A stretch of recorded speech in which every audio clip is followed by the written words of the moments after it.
Hey guys, what's up? It's Iflin here, and today I'm going to be showing you all of the hacks that are available within the Hyperscape technical test. Now, like the weapons, there are 9 available hacks in the game. All of them can be upgraded to level 5, so then they can have like shorter cooldowns and do different things and stuff like that.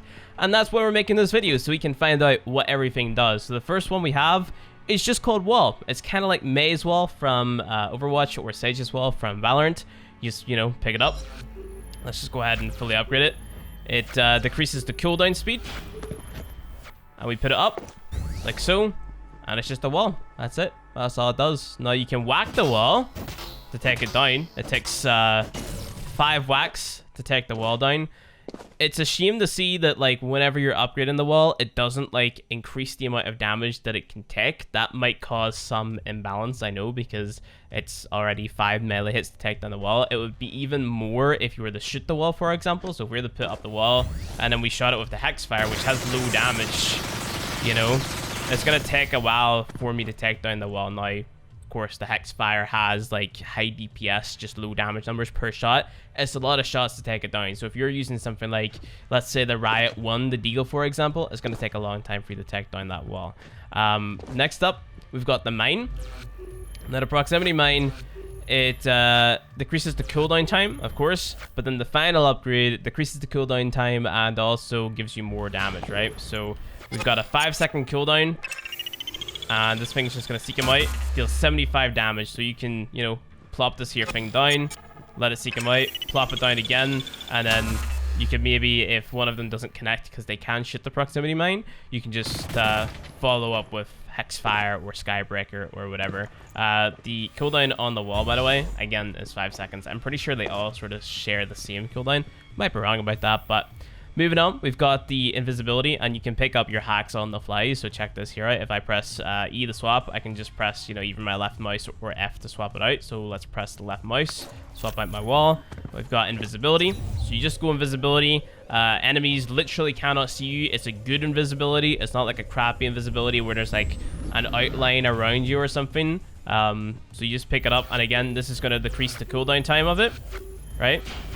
So I'm pretty sure it is 5 seconds. 7 seconds, actually. I was wrong. So 7-second cooldown on the invis.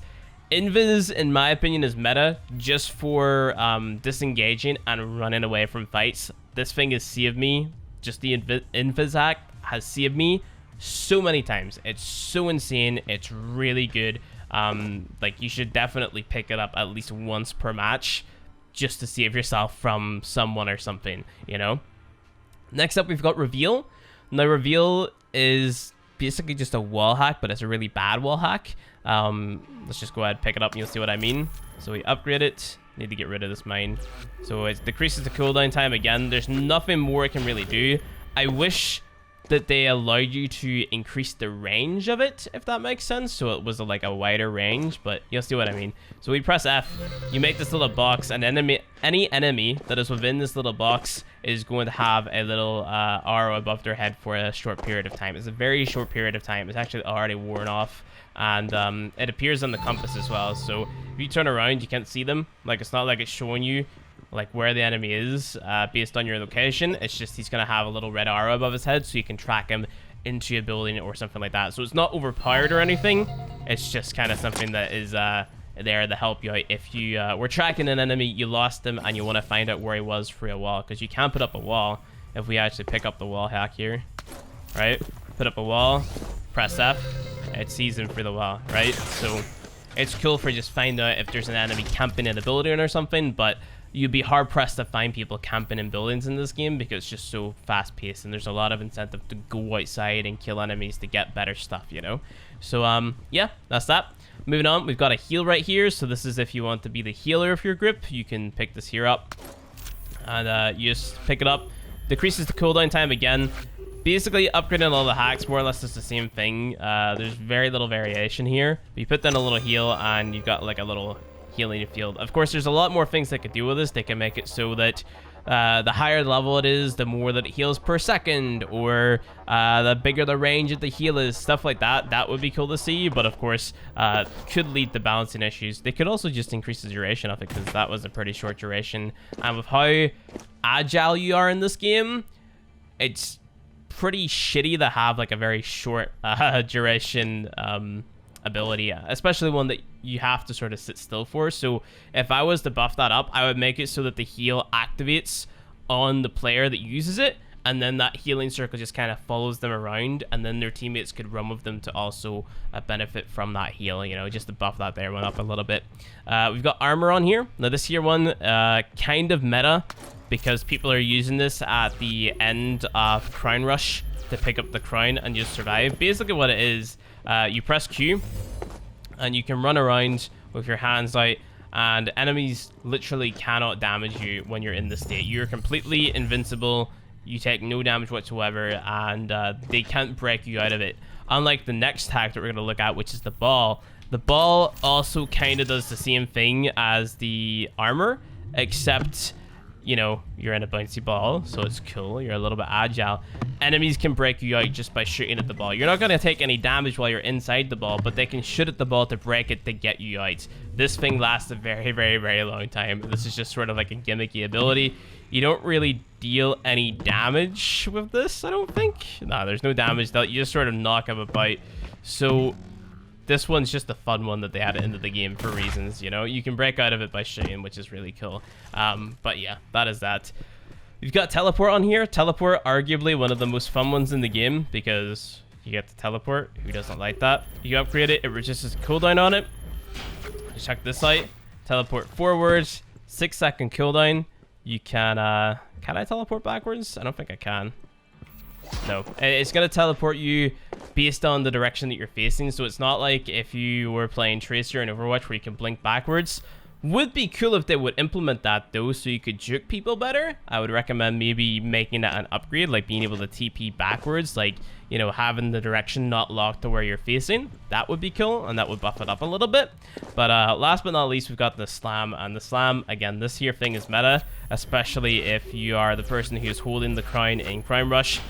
The final upgrade increases the damage because you are able to deal damage with this, but if you're using the slam to deal damage, you're probably using it wrong, because the selling point of the slam is the fact that you can yeet yourself into the air and then, you know, hold down left click to shoot at enemies and stuff like that, right? So that's why I'd use the slam. It's got a very, very, very short cooldown, 5-second cooldown, and I would suspect that they're going to end up eventually nerfing it and giving it a longer cooldown, because it is spammed so much in the final section of the map, right? So let's just go ahead and hit this dummy so we can deal damage to him. It deals about, I think, maybe 50 or 40 damage.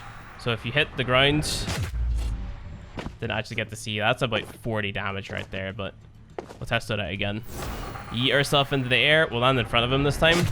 45 damage, so yeah, I was right. You can just use that to finish him off with your Hex Fire or whatever. So that is basically all of the hacks within Hyperscape. I would say that wall is pretty strong for cutting enemies off, right? So let's say you're in an alleyway, you can put up a wall, and then they can't, you know, just run forward to run away from you. So if you're playing against somebody who's quite slippery, right? Like you're chasing them and you've been chasing them for ages, you can get a wall, put it in front of them, and now they have to shoot at this wall and sort of stop themselves, or they can turn around and take the fight. Chances are, if you're chasing them, you've already got shots on target, so you're probably going to win that fight.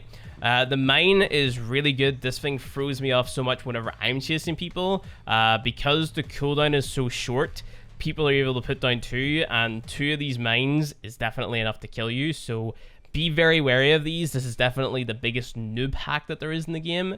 Invis, like I said, this is meta, especially if you like just messing with groups of 3 players, because the amount of times that I've just been able to completely outplay people just because I've been able to go invisible and run away from them to disengage and then re-engage at a later time is absolutely insane.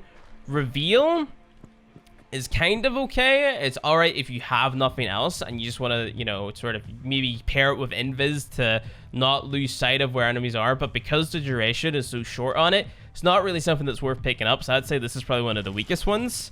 The healing one, again, because the game is so fast and so agile, probably not worth it that much unless you're playing in a very coordinated squad where you are sort of like the dedicated healer guy, simply because you place it down and it doesn't follow you, right? It's a stationary ability, and in this game, the idea is to be fast, the idea is to be agile, the idea is to juke out your enemies and stuff like that. So heal is pretty underwhelming as well, especially because there is passive healing over time, right? As long as you don't take a fight, you're going to regen health, although it is pretty slow. We've got the armor here. Again, armor, people have been using this a lot whenever they're holding on to the crown and crime rush just to survive, right? So like if you're one of the last alive in maybe 4 squads, I think, a crown is going to spawn in. The idea is to pick up this crown and hold it for 50 seconds. If you've got this armor ability and have it fully upgraded, it's got a short cooldown, you can just spam this and take absolutely no damage. So it's kind of meta, but you know, you could do other things at the end as well, such as maybe invis and leap. But even if you do have invis, you're still marked, so you know, taking armor over invis might be worth it. And there's another thing that I want to talk about whenever it comes to the armor and on the invis in a bit. The ball, like I said, pretty underwhelming simply because people can shoot you out of it. It soaks up a little bit of damage, but the only real purpose of it is to move around, really, so it's not too great.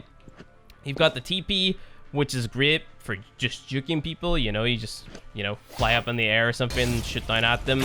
It's really fun. I love the TP, but I would say that the jump, the slam, is a lot better than the TP. The only downside is that if you jump, of course, they can track you, but the thing is, with the TP, you leave like little pixels behind. I don't know if you're able to see that there, but there's a few little pixels that I left behind. So the enemies are going to be able to see those whenever you TP, like that, and then you're going to be able to know like what direction you went and that kind of thing.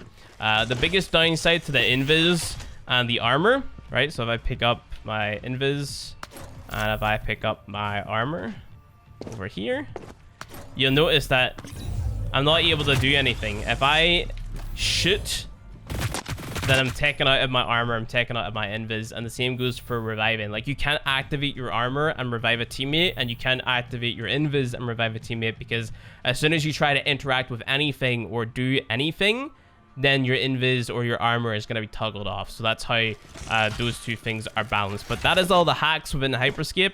I hope you guys enjoyed this video. If you did, go ahead and leave a like on it, hit subscribe for more Hyperscape content, and I will see you guys in the next video.